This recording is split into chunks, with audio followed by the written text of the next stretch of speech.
Hello everyone, नमस्कार। आप सबका एक बार फिर मेरे ब्रूटली ऑनेस्ट के इस पॉडकास्ट में स्वागत है। तो मैंने इस वीक आप सबसे पूछा था, ask me anything. Ritu says to 121 का, why the truth of most people is partially true. I think the only thing which is true is that we don't know the truth. ये ट्रूथ क्या है, ये actually कोई बता नहीं सकता। सारी दुनिया सच की बात करती है, लेकिन सत्य क्या है कोई बता नहीं सकता। मेरी फिल्म थी द ताशकंद फाइल्स, उसमें बड़ा एक अच्छा डायलॉग था जो मिठुन चक्रवर्ती कहते हैं। वो कहते हैं, लोग सच नहीं, सच की कहानियाँ जानना चाहते हैं, उसमें ज़्यादा इंटरेस्टेड है। We want to know the stories about, legends about, fables about truth. We want to know about the philosophy of truth. लेकिन ट्रूथ जो भी है, शायद वो ऐसा होगा कि अगर हमारे सामने आ जाए तो हम उसको एक्सेप्ट ना कर पाए। और ये बात सत्य भी है। इसलिए हर सच अच्छा होता है ये भी नहीं है। लेकिन जिस ट्रूथ की जनरली कल्पना की गई है, वो एक जो इटर्नल ट्रूथ है, जिसको हम लोग एक सनातन सत्य भी बोल सकते हैं। सनातन सनातन मतलब इटर्नल, हमेशा जब दुनिया ख़त्म हो जाएगी लेकिन वो ट्रूथ रहेगा। तो वो ट्रूथ क्या हो सकता है? वो ट्रूथ नेचर हो सकता है, सृष्टि हो सकती है, ये कॉस्मॉस हो सकता है, या एनर्जी हो सकती है जिसको हम भगवान का नाम देते हैं। कि मैं रहूँ या आप ना रहे, that energy is always there. वो वाइब्रेशन जो है वो हमेशा रहता है। और ये वाइब्रेशन, एक छोटा सा जो वाइब्रेशन है, इसी से दुनिया बनी है, इसी से सृष्टि का निर्माण हुआ है, और ये कभी ख़त्म नहीं होता। आप आज अगर कोई चीज़ वाइब्रेट करे, समझिए ये एक वाइब्रेशन हुआ, अगर मैं हिट द पेन, और या मैं एक वाइब्रेशन क्रिएट हुआ, या मैं एक्सेल भी करता हूँ तो जो वाइब्रेशन क्रिएट होता है, तो वो जो वाइब्रेशन है वो ऐसा माना जाता है हमेशा एग्जिस्ट करता है। It can change places and it can transform it self, but it always stage. तो इसलिए लोग जो हैं वो हमेशा ट्रूथ का एक साइड देखते हैं, एक सिक्के का जैसे एक पहलू, किसी को हेड्स दिखता है, किसी को टेल दिखता है। तो आप जिस पर्सपेक्टिव, जिस एंगल से देख रहे हैं, वहाँ से आप सत्य देखते हैं। आप क्या मानते हैं वो सत्य नहीं है, आप क्या बिलीव करते हैं वो सत्य नहीं है, आपको क्या दिख रहा है वो सत्य नहीं है। सत्य वो चीज़ है जो आपके पूरे बीइंग को डिफाइन करती है। आप हैं, ये सत्य है कि नहीं है? आप सांस ले रहे हैं, ये सत्य है कि नहीं है?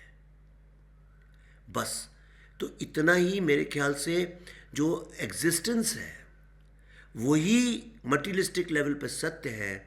और जो एग्जिस्ट करता है पर हमें दिखता नहीं है, लेकिन वो हमारी लाइफ फोर्स है, वो एक इनविजिबल ट्रूथ है। मैं आपको एक और डायमेंशन बताता हूँ जो हिंदू फिलॉसफी का है।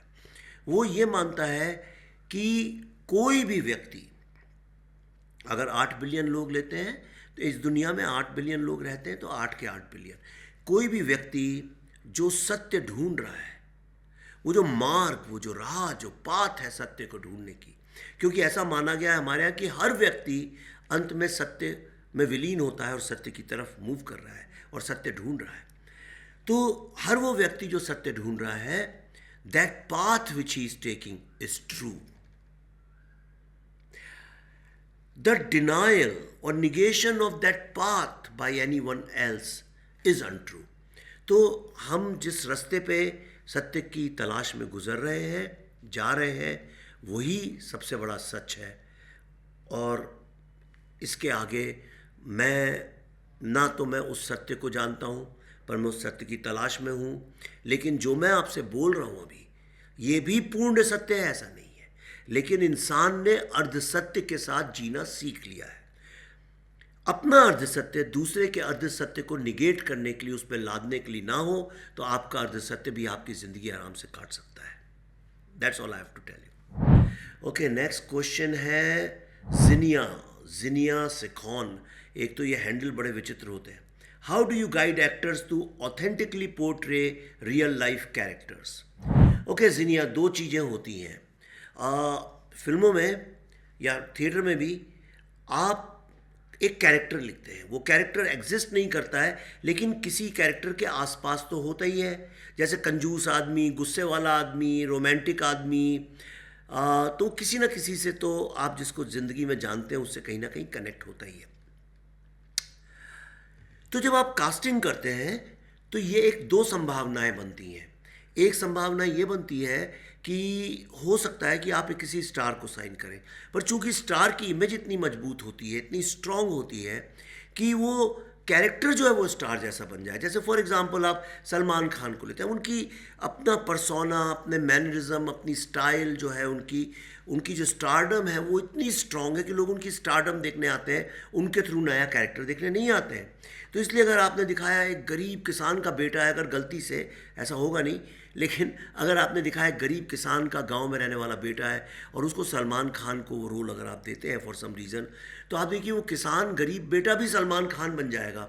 फिर वो एक स्टाइलिश, अदाओं वाला, हैंडसम, माचो लगेगा, खानदानी रईस है वो, ऐसा बन जाएगा।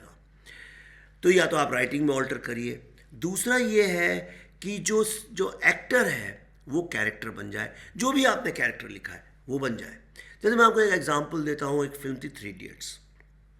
थ्री इडियट्स में यंग लड़के थे, कॉलेज में पढ़ते हैं, लेकिन उस वक्त मेरे ख्याल से आमिर खान की एज और जितने भी एक्टर्स थे, माधवन और Sharman, I have a feeling, I am not sure, 40-45 plus रहे होंगे वो लोग।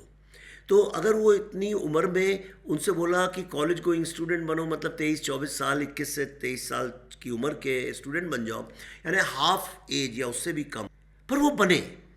और आपने जब वो फिल्म देखी तो आपको लगा आप 3 स्टूडेंट्स देख रहे हैं। आपको ऐसा नहीं लगा कि मिडिल एज्ड लोग हैं जिनके 2-2, 3-3 बच्चे हैं और बीबियां हैं, घर है, और they are old by age, क्योंकि उनने सरेंडर किया उस कैरेक्टर को। तो रियल लाइफ कैरेक्टर को ऑथेंटिकली पोर्ट्रे करने का सबसे पहला तरीका यह है कि उस कैरेक्टर का काफ़ी अध्ययन किया जाए, रिसर्च किया जाए, क्योंकि वो फिक्शनल कैरेक्टर नहीं है, एग्जिस्टिंग कैरेक्टर है। वो कैरेक्टर लोगों के दिमाग में एग्जिस्ट करता है। फिर उसकी बॉडी लैंग्वेज को समझा जाए, उसकी जिसको अदाएं बोलते हैं या जिसको हरकत बोलते हैं उनकी, उसको समझा जाए, स्टडी किया जाए, उनकी आवाज़, बोलने का तरीका, उनकी रिदम, उनकी सोच, और वो क्या बेसिक फंडामेंटल प्रिंसिपल है जिसके ऊपर वो कैरेक्टर आधारित है, चाहे रियल लाइफ हो चाहे फिक्शनल हो। और उसको अध्ययन करने के बाद as an actor you have to become that. आपके पास कोई ऑप्शन नहीं है। आपको बिल्कुल यूँ समझ लीजिए, जो फिल्म का कैनवस है वो एक दूध का गिलास है, और आप उसमें शक्कर की तरह जब अंदर गिरेंगे तो थोड़ी बहुत देर बाद घुल जाए, या पानी और दूध का जो रिश्ता है वो आपको उसके साथ करना होगा।